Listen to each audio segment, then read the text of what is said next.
सांगली जिल्ह्यातील शिराळा तालुका हा बहुतांशी डोंगराळ, खरीपात भात हेच इथलं मुख्य पीक। मात्र तुकड्याच्या जमिनीमुळे भातातूनही फारसं उत्पन्न मिळत नाही। हेच पाहता इथल्या येळगावच्या एका शेतकऱ्यानं अत्यंत कमी भांडवलात भातापासून मुरमुरे आणि पोहे निर्मितीचा व्यवसाय सुरू केला। पाहता व्यवसाय वाढला। आज या व्यवसायाची उलाढाल तब्बल 12 ते 15 लाखांवर पोहोचली आहे। पाहुयात एका नव्या शेतीपूरक व्यवसायाची ही यशोगाथा।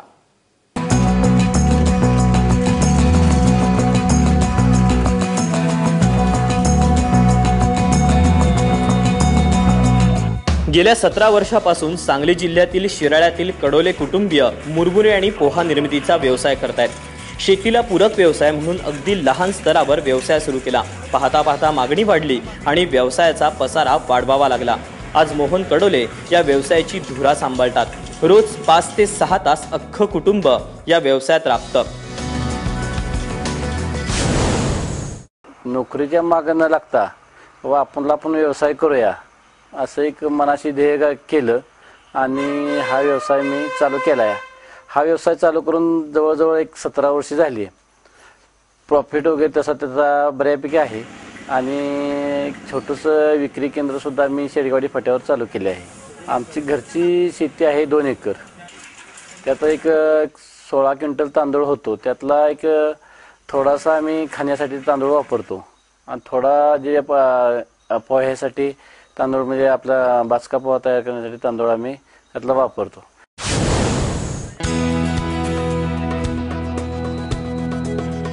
मोहन यांची येळापूर इथं 2 एकर शेती आहे। यात ते भाताची लागवड करतात। कुटुंबाची गरज भागवून राहिलेल्या तांदळाचा उपयोग ते मुरमुरे आणि पोहे निर्मितीसाठी करतात। तसंच कर्नाटक मधून देखील 20 ते 25 टन तांदळाची खरेदी होते। हा सगळा तांदूळ या एका ठिकाणी जमा केला जातो आणि प्रक्रिया सुरू होते।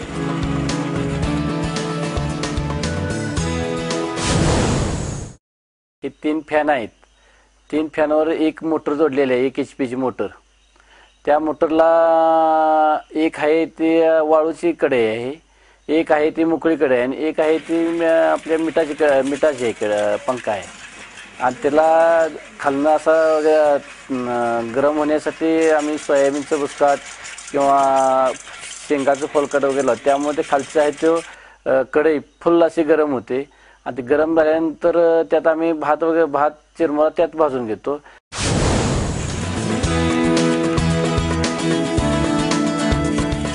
मुरमुरे बनवण्याची प्रक्रिया अगदी सोपी। आधी भात चांगला चाळून त्यातील घाण वेगळी केली जाते। हा भात गरम पाण्यात 8 तासापर्यंत भिजवला जातो। गरम पाण्यातून काढल्यानंतर 4 तास हा वाळवण्यात येतो। त्यानंतर हा कढईत भाजून पोत्यात मुरवण्यासाठी ठेवला जातो। मुरवलेला भात मशीनमध्ये भरडण्यात येतो। त्यामुळे चांगला तांदूळ आणि कोंडा वेगळा होतो। चांगला तांदूळ पुन्हा कढईत गरम केला जातो।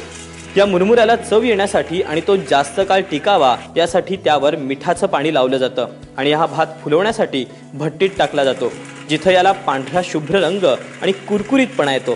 पोहे बनवण्यासाठी याच प्रक्रियेत थोडासा बदल केला जातो।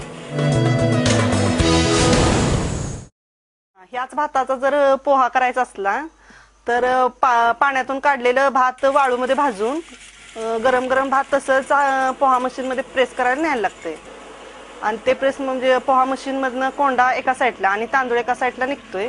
पोहा मशीन वरनं तांदूळ निघालेला भट्टीवर आणून फुलवतोय वाळूमध्ये आणि तो चाळून पोत्यात भरून ठेवतो।